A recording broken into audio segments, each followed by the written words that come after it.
Hello and welcome back to Remnant from the Ashes.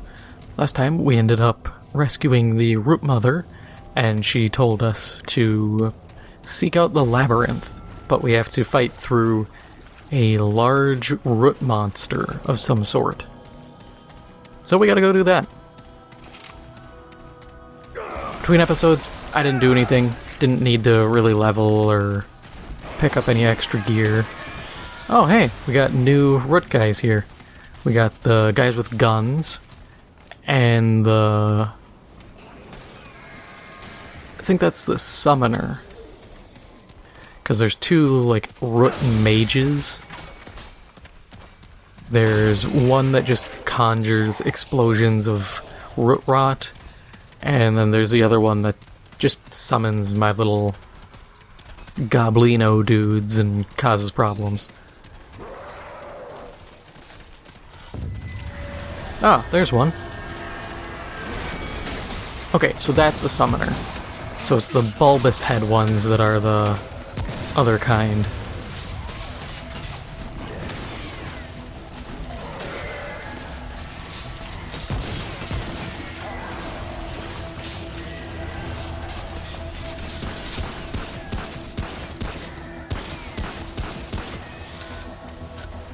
One thing that's nice, going off of what I had talked about last episode with having passive healing, is you don't have to be reckless, but you can be a little more aggressive in your playstyle.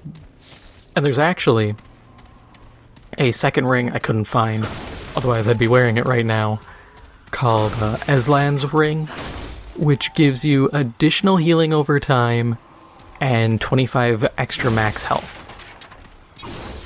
Which, if you're playing a scrapper and for some reason really wanted to do a melee build, that's an option for you. I haven't actually sat down and looked at what you can do for a good melee build, because I think there's almost too many options for melee. Because you have all of the, like, Band of Caster, Band of Pollux, flat out just like, oh hey, you're better in melee. But there's also, like, the Razor Ring, which gives you bleed on charge attacks. Well, I didn't test, I probably should have. But does that projectile count as my charge attack? Actually, since I'm standing here, we're gonna give it a try. We're gonna do this live for science. Wait, this is stupid. He's gonna die instantly. We'll still try it. Get back here. You must suffer for science.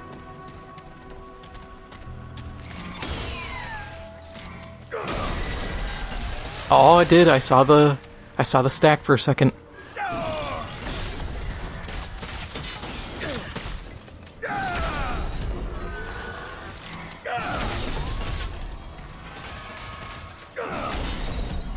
So I guess I have a way of applying bleed stacks in a very peculiar but also pretty awesome method.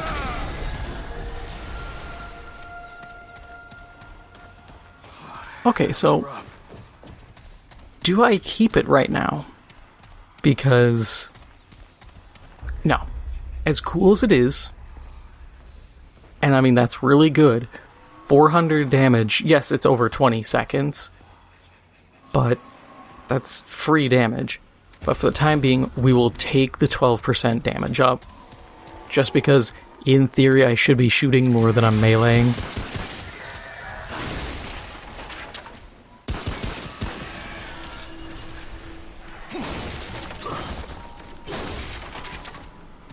What I would suggest, if you can find the ring, is there is one that gives you 30% extra XP gain, and if you're just trying to level up a character for whatever reason, maybe you want to max out a guy completely or get him really high level so you can do higher difficulty adventures, I'd say wear the ring, because 30% XP boost, plus the 20% XP boost you get from the Elder Knowledge trait It's a pretty good combo to have going for you.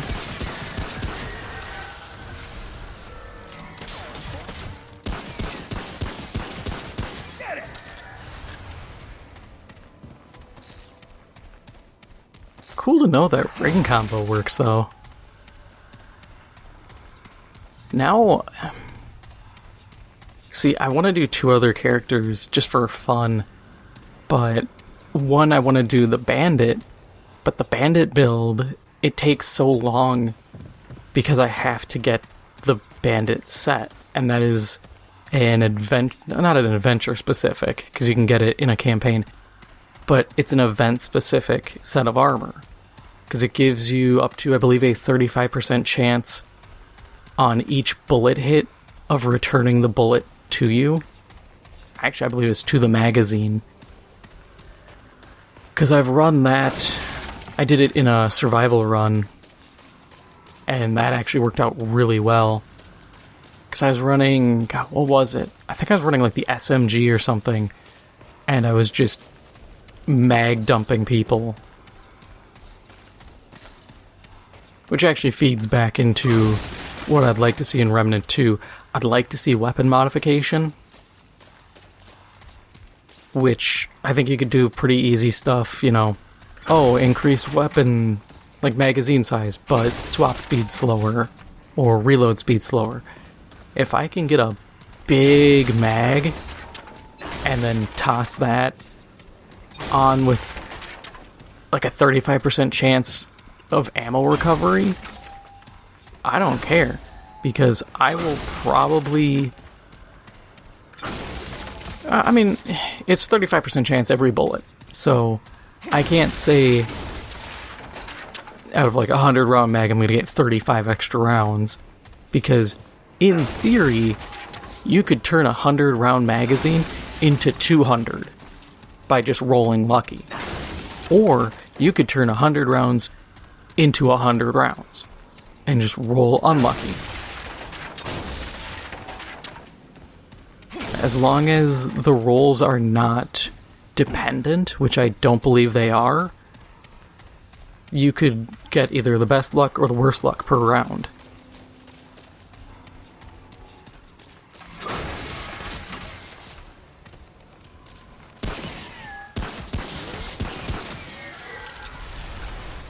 Ah, the fun of statistics.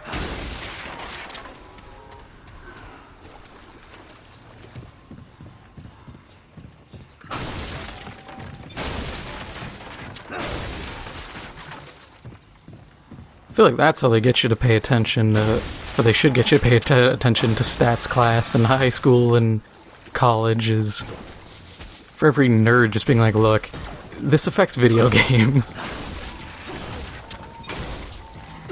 It affects video games, it affects D&D. I think you'll get a lot of people's attention.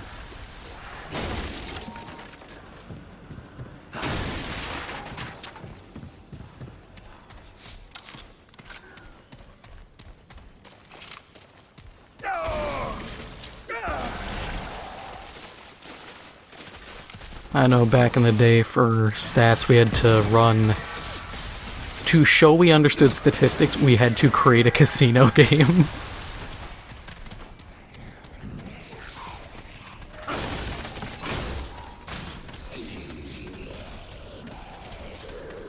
But I mean, if you're gonna look at when stats come into play, gambling is usually the big one.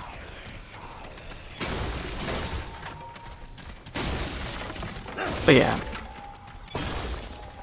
I hope a lot of stuff from this game carries over to Remnant 2. I'm just worried that with the class system and everything, they might have shifted a little too far away. I am planning on getting it, so that should be a release day, probably day after release. There'll be a video. Simply because I'll probably record up to like the first boss fight and then do a separate me playthrough where I pummel everything mercilessly and get good.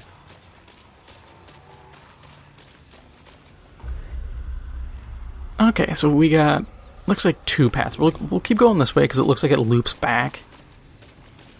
And we'll kind of sort out this route. Oh, we got a big boy with a gun. Okay.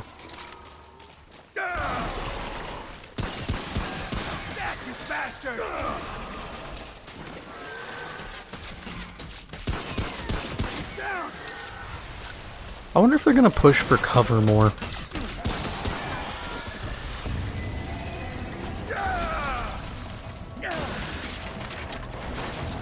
Because cover in this game feels like an afterthought. Like, enemies use it, but you don't get really much incentive to actually hunker down, and a lot of bosses, they're just so strong that they completely invalidate cover or destroy it. So it's never like, I would love a boss fight or something in an area like this, where I'm fighting in the middle of a street, there's cars, you can throw a bunch of guys on like a second story shooting down or something, make it kind of a almost dynamic feeling fight. That would actually be really cool as roaming bosses. I saw for Diablo 4, as of this recording, the first like beta was going on, and they have world bosses, I guess, which I think is a cool concept. I know there's a question of, well, how do you do a world boss in a game like this? And the easiest thing I could say is, okay, so there's probably a couple ways you could go about it. It depends on how their networking is. Because the first thing I would say is you have areas that can have players. Like, if a world boss is active and you load in, then it'll load in other players. Otherwise, it's just a normal, like, single-player or co-op experience.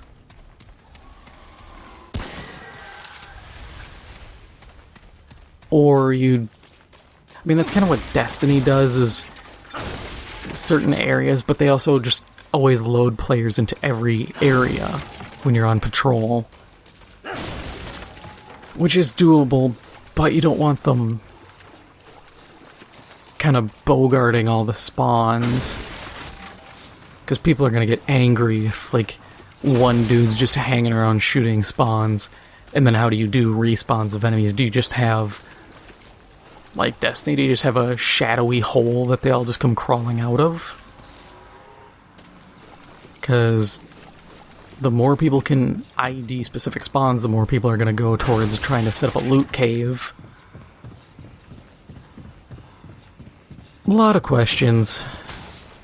A lot of ways you really have to kind of stop and think about it. What I would like to see is, and I've mentioned this before in other videos for other games, is the assassin system from Grim Dawn. Which, if you don't know what that is, Grim Dawn is I'm trying to think of a way to describe it, like, almost like a Van Helsing-esque, but not Van Helsing, ARPG like Diablo. And then the system itself is all the enemy factions will have, what is this? Huh.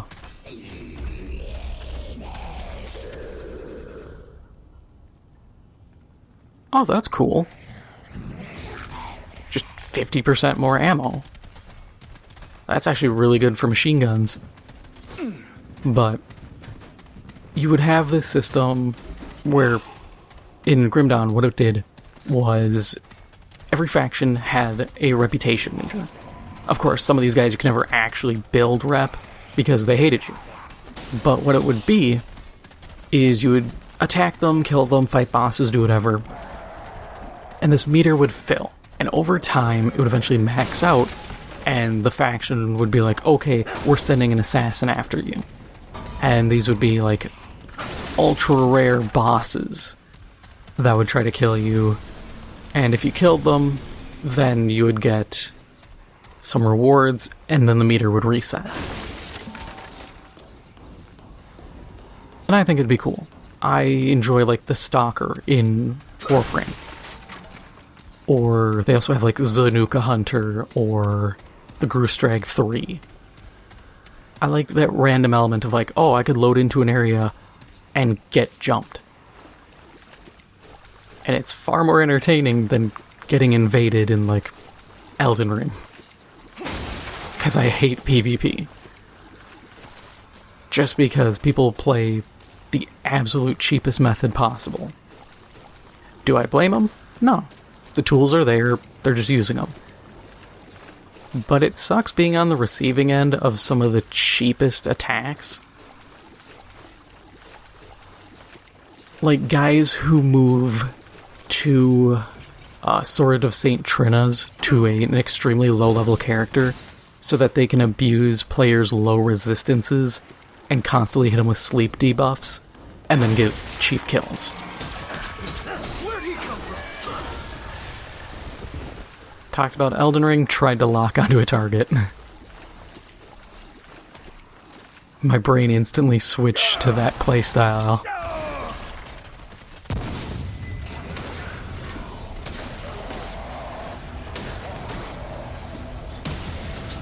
Yeah, see? Rot Mage.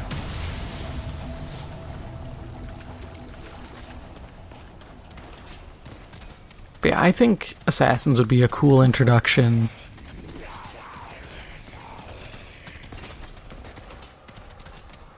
Honestly, I think any Souls-style game, their natural progression is going to bring them into ARPGs. Just because they share enough similarities that it's only a matter of time before those mechanics start blurring together further and further.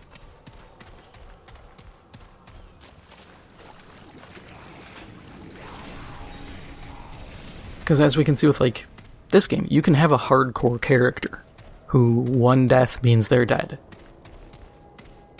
That, to me, shows a very ARPG element. Diablo, you can make hardcore characters. Alright, first Fungin in the dungeon. Then that other area that I... see, I should probably check that out. We'll go here. See,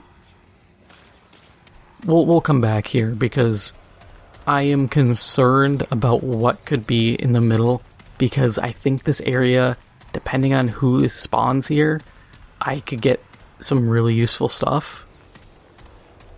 We'll see who it is. Okay.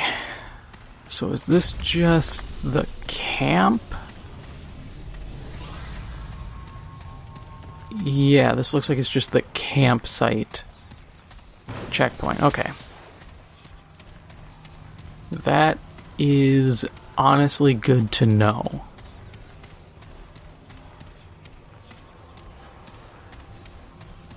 We'll come back to here. We're gonna go clear that dungeon now. Okay, let's see what's in the manhole.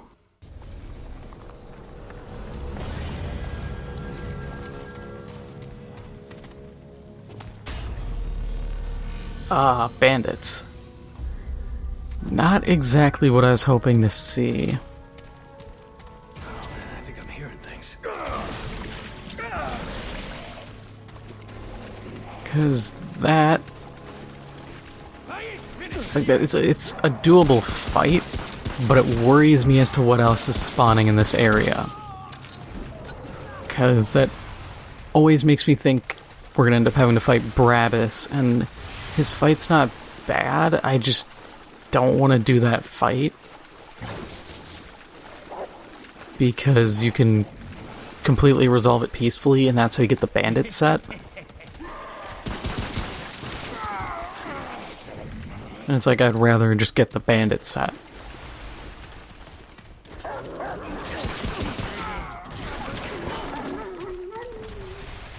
I'm trying to remember what you even get for killing Brabus.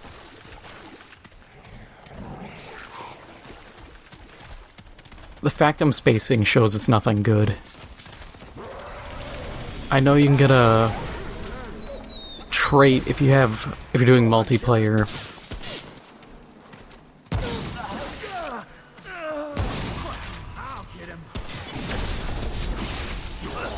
Because the multiplayer trait, what he'll do is he'll be like, oh, I'll let you go if you kill your partner.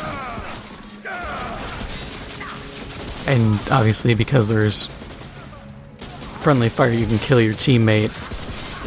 And then you get a trait that gives you bonus damage against, I think, hitting enemies, like meleeing them in the back or shooting them in the back.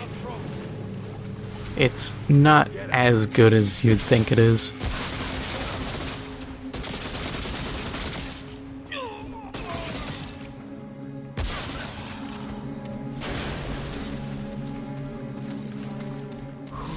It's over.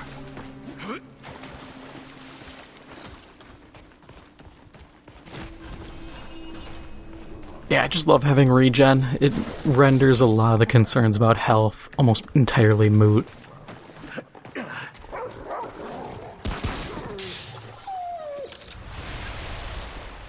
And unlike Souls games where you have, 1400 HP, this game you only have 150, max 175.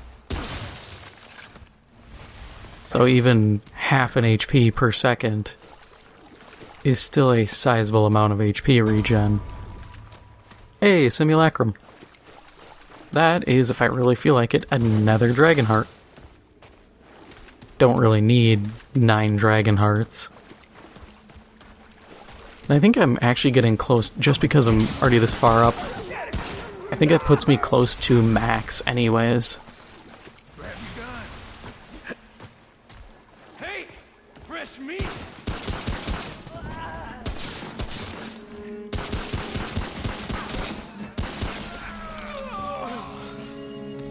Which is fine, because the closer I am to max Dragon Hearts, the more I can put into my gear. And God knows in multiplayer you need all the Dragon Hearts you can get.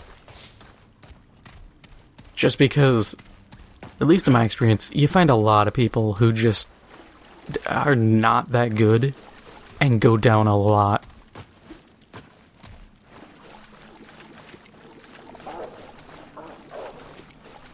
I'm gonna get him. Go, Goblin Boys.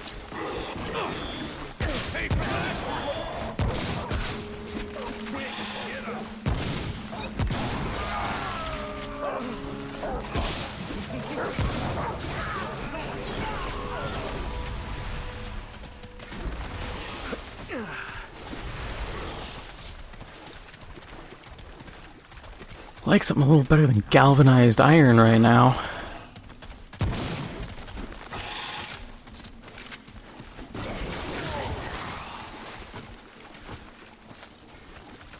Not finding any of the better stuff, but I think I still need galvanized for upgrades. I know I don't need the top tier stuff yet, which is a bummer.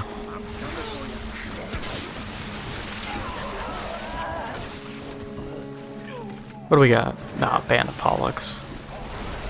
Yep, so now if you want to do a melee build, you can run both Caster and Pollux. I'll actually take a sec to look at it. Yeah. Increases melee damage by 15%, reduces range damage, and then while wearing Caster, melee damage is increased by 10%, evade speed increased by 15, encumbrance reduced by 25. So you do get some good combo buffs, but that's a really hard sell even with those when you still have stuff like Razorstone or like Twisted Idol or even like Cleansing Jewel. Status effect buildup on you is reduced by 50%. That's so good. The longer it takes enemies to put debuffs on you, the better off you are.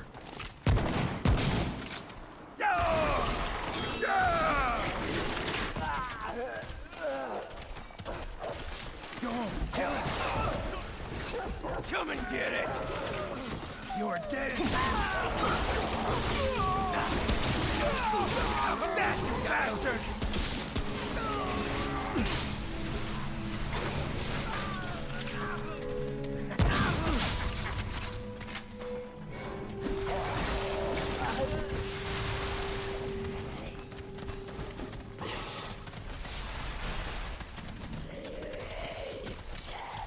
Yeah, so this was just a tunnel dungeon that's gonna spit us out probably at the fight proper. My guess is it's gonna be Brabus. Knowing my luck.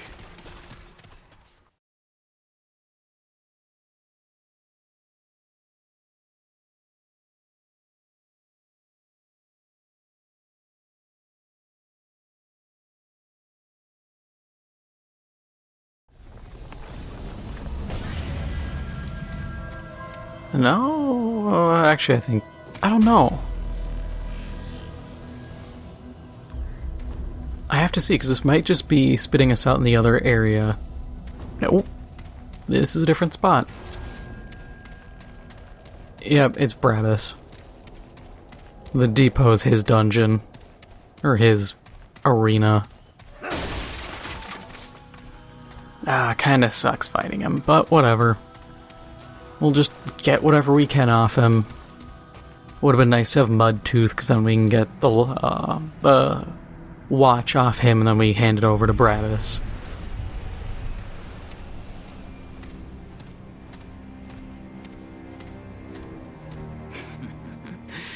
Well, ain't you a right mutter, coming in here all by your lonesome.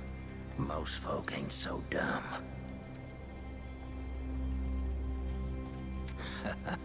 Meat don't gotta be scared to taste good. Just dead.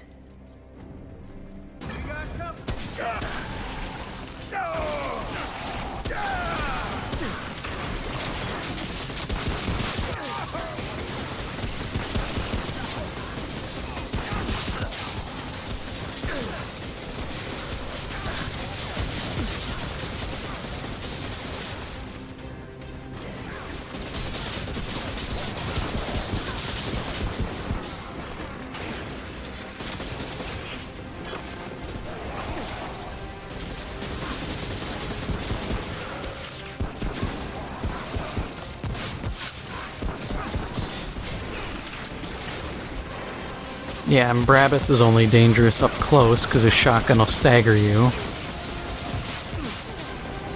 Even with Regenerator, he's just going down.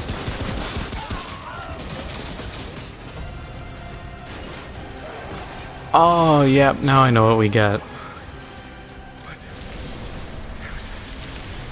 Well, that was nuts. Yeah, you get Explosive Shot. It's a weapon mod that you just fire like an explosive shot. Riveting name, I know. It's not that good. Maybe someone knows something I don't about it, but in my experience, it's not that good. You are better off using like the flaming shot that you can buy right at the start of the game over the explosive shot. Because at least the fire damage, you can stack that, and you can do good dots, and you can apply that to multiple targets as long as you hit them. Explosive shot is just like one explosive shot.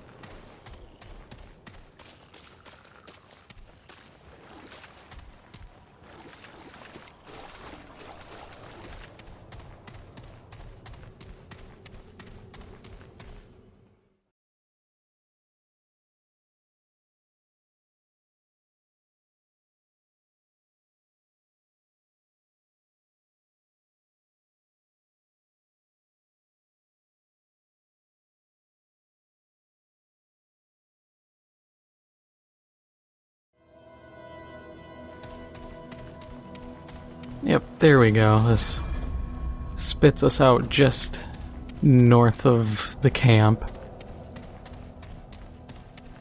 And we can unhinge the door, and we actually still have a few paths we have to take here.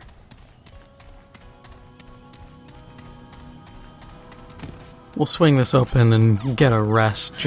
Actually, we don't even need to rest. Because we got all our charges, we got all our ammo. And our health will regen. Yes, we got another dungeon just right here.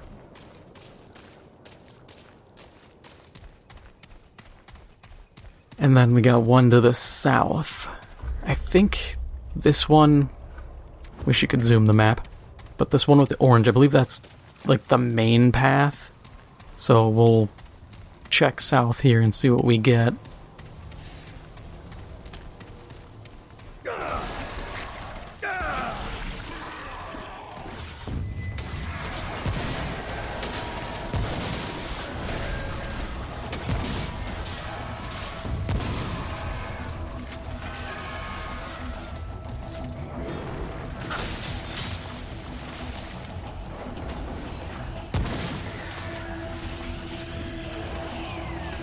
Yeah, I guess there is value to taking cover, it's just... It's not that practical, and usually anybody worth their weight in salt is gonna sit here and actually just push. You're pushing or you're fighting from like around a corner. You're not trying to duck down and peek over some waist-high cover.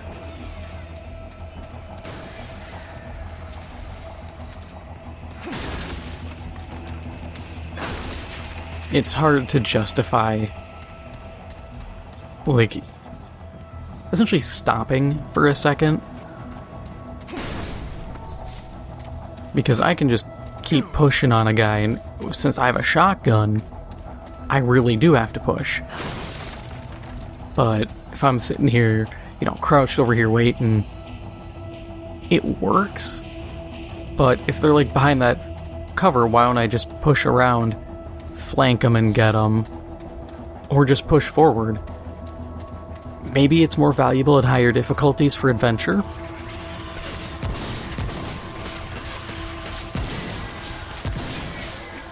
Only value I can really potentially see.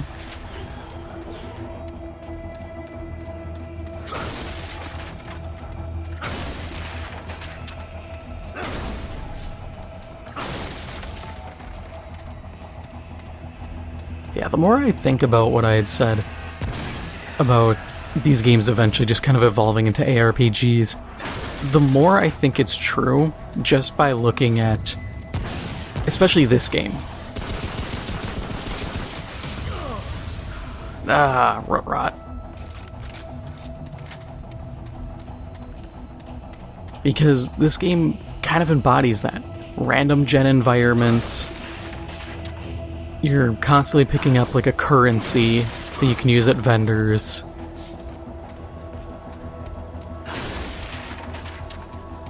All this game is missing, if you wanted to be 100% realistic, is seasons and Paragon points.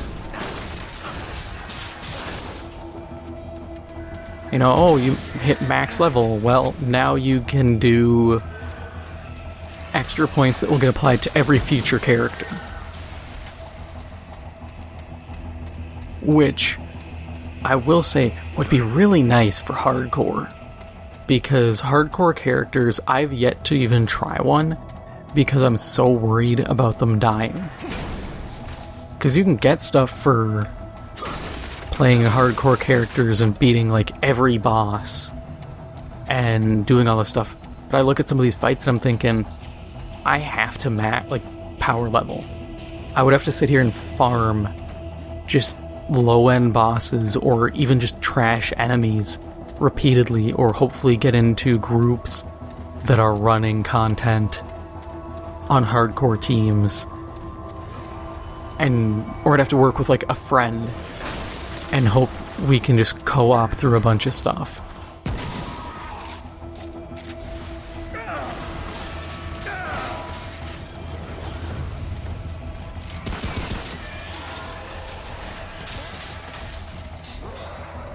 I definitely think regen or lifesteal would be critical in those builds. Simply because you need sustain and you need to survive your fights. In this, if I want to die, I can just let myself get killed. Who cares? I respawn at the last checkpoint, we just roll back through whatever we have to fight through, and we're good.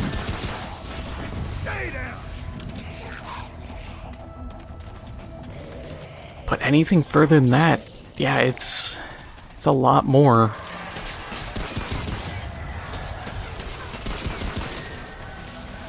And I think it would be cool. I would...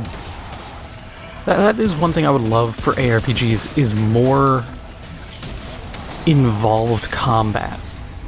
I had to think of how to describe it. Okay, so this... Oh, either way, these tunnels lead to something. We'll check this one, and if it's the story, which I'll be able to tell instantly, we'll double back and go to the other one. Yeah, it's the quest fight through that door, so we'll just backtrack and head to that other dungeon real quick.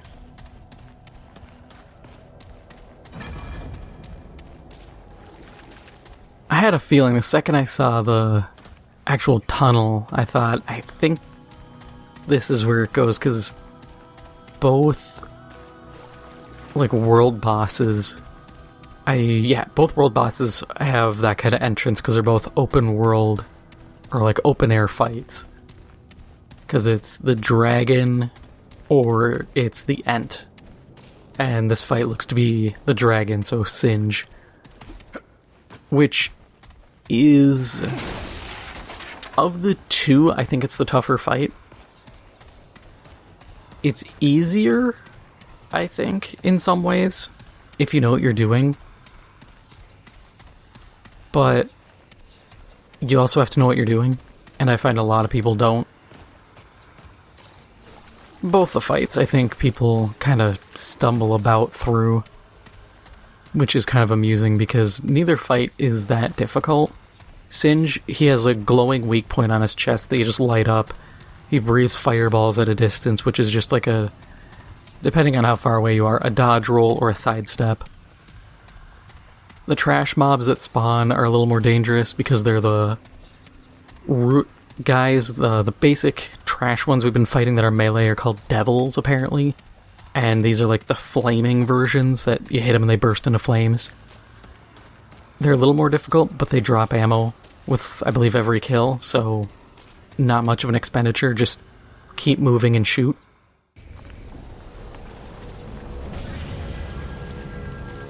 What encounter do we have here?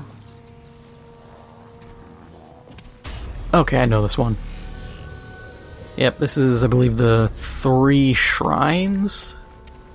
It smells down here.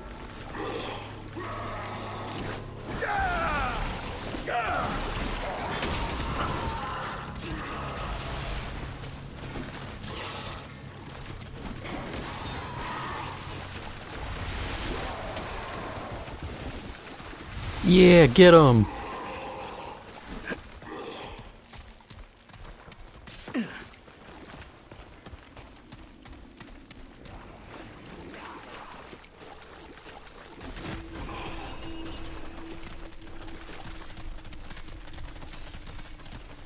Man, I haven't even checked how many trait points we have right now. We gotta be sitting on, I'll say, 3. 6, okay, I'm way off.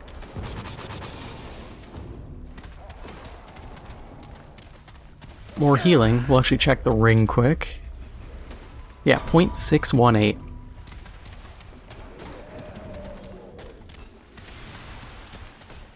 May not seem like much, but every 10 seconds being 6 HP. That's not bad at all.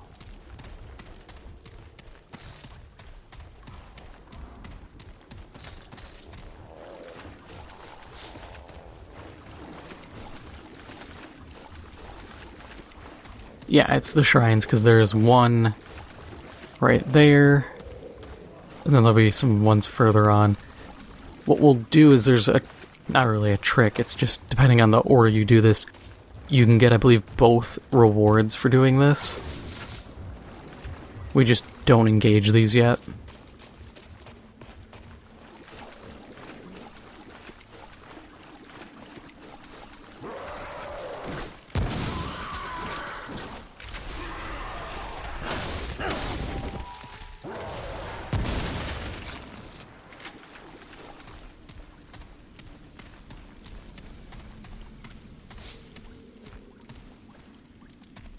A little disappointing, this room. Only had a little bit of iron and scrap.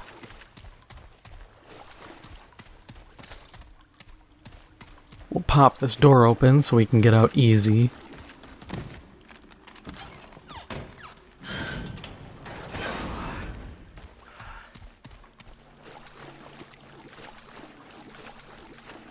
I await your sovereign mercy. Sup, weirdo? You here to commune with the root? Come on then. Listen. Anywhere you look, humans kill each other. Feed off each other like dogs. We're lost, stranger. The root came to save us from ourselves. The path is narrow. Most will die. But those predestined will live forever in the root's embrace, like the root mother. It is. I saw this place in visions. The root calling to me. We had our chance, stranger. Thousands of years on this world, and what did we do? Just devised fancier ways to murder. It's the root's turn now. They'll clean this world of our filth and take the worthy with them into the future. You doubt me? I see it. Here, take this. See what the root offers to those who serve its cause. I hear you. Can you hear me? The root circlet increases melee speed. I await your sovereign mercy. Not that great. Now that we got that off him, we can go shoot these things. And now we'll get the reward for destroying these.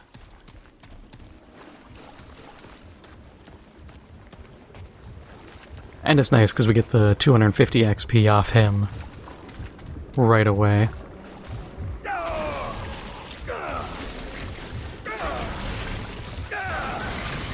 Huh, I think you can actually just set these on fire.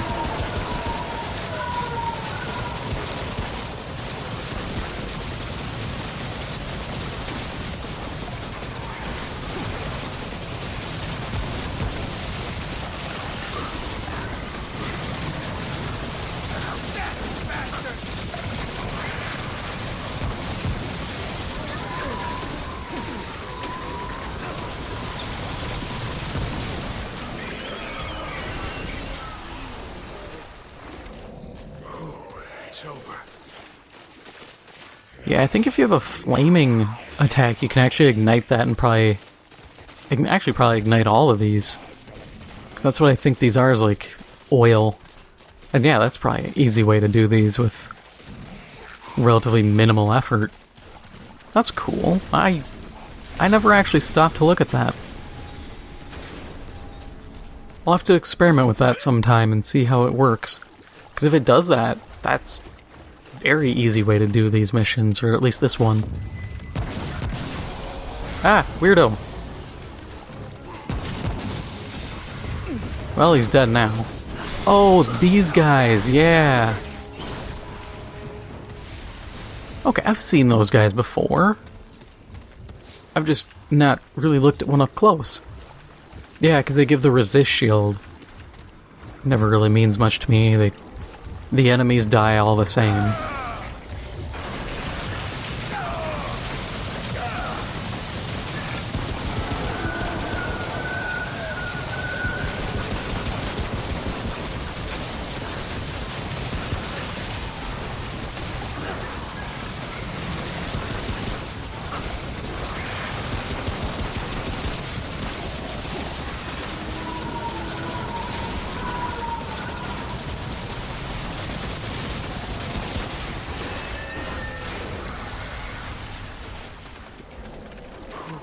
It's over.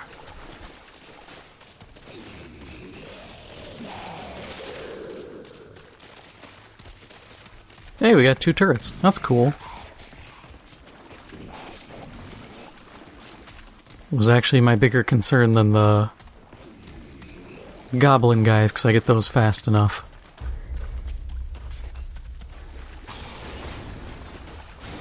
Our ring is getting better and better. And the guy will come barreling down this hallway. All but frustrated that we attack these things.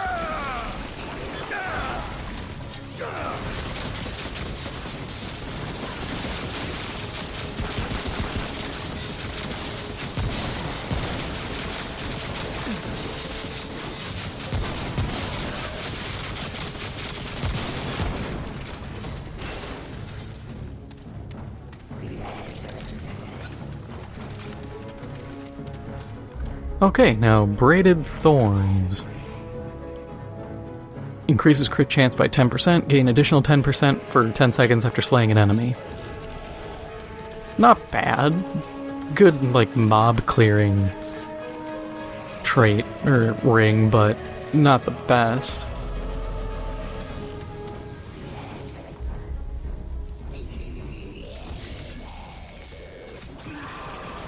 But that... So, oh, my turret's activated. Because these guys had respawned. Okay.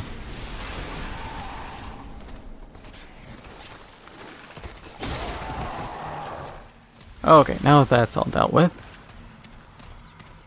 I will call it here. If you enjoyed this episode, make sure to hit the like button. It helps out the channel a lot. And if you haven't already, make sure to hit the subscribe button. Thank you for watching, and I'll see you in the next one.